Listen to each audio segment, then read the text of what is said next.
श्री कृष्ण जन्माष्टमी की कहानी, कान्हा की कहानी।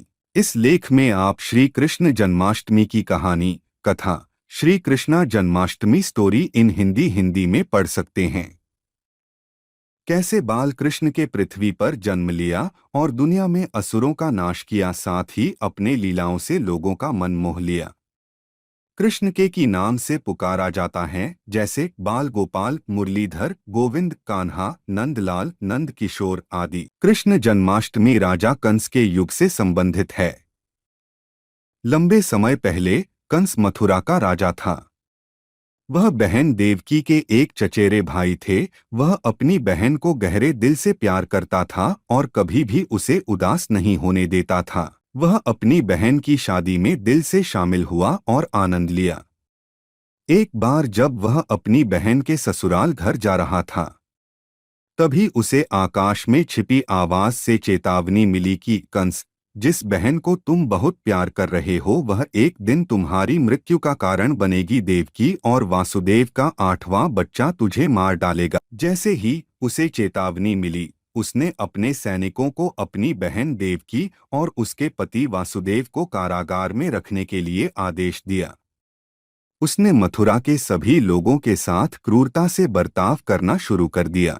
उसने घोषणा की कि मैं अपनी बहन के सभी बच्चों को अपने हत्यारे को रास्ते से निकालने के लिए मार दूंगा। उसकी बहन ने अपने पहले बच्चे को जन्म दिया, फिर दूसरा, तीसरा और फिर 7वां, जो कि कंस के द्वारा एक एक करके मारे गए। बाद में देवकी अपने 8वें बच्चे के साथ गर्भवती हुई, अर्थात कृष्ण जी, जो कि भगवान विष्णु का अवतार थे।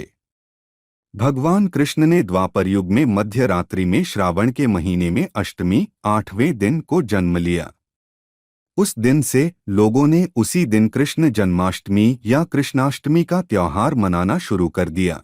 जब भगवान श्री कृष्ण नव पृथ्वी में जन्म लिया, एक चमत्कार सा हुआ। जेल के दरवाजे अपने आप खुल गए, रक्षक सो गए और एक छिपी हुई आवाज ने कृष्ण को बचाने के रास्ते के बारे में वासुदेव को बताया।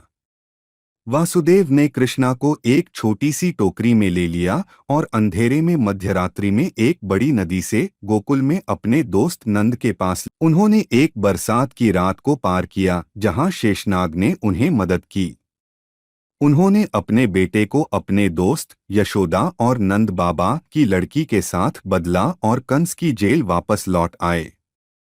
सभी दरवाजे बंद हो गए और कंस को संदेश भेज दिया गया कि देवकी ने एक लड़की को जन्म दिया था। कंस आया और उस लड़की को पटक कर मारने की कोशिश की। उसी समय वह लड़की कंस के हाथों से अदृश्य होकर आकाश में अपने असली रूप बिजली कन्या के रूप में प्रकट हुई और उसने चेतावनी दी और कहा, अरे मूर्ख कंस, तुम्हारा हत्यारा तो बहुत सुरक्षित जगह पर बढ़ रहा है और जब भी तुम्हारा समय पूरा हो जाएगा तब वो तुम्हारा वध कर देगा। हिंदू पौराणिक कथाओं के अनुसार भगवान कृष्ण भगवान विष्णु के 8वें अवतार थे।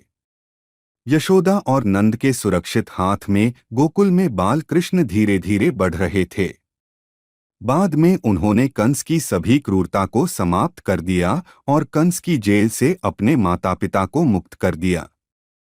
कृष्ण की विभिन्न शरारती लीलाओं से गोकुलवासी बहुत खुश थे। गोकुल में रहने वाले लोग इस त्योहार को गोकुलाष्टमी के रूप में मनाते हैं। अगर आपको यह वीडियो अच्छी लगी है तो हमारा चैनल ज़्यादा से ज़्यादा सब्सक्राइब करें, लाइक करें, शेयर करें। धन्यवाद।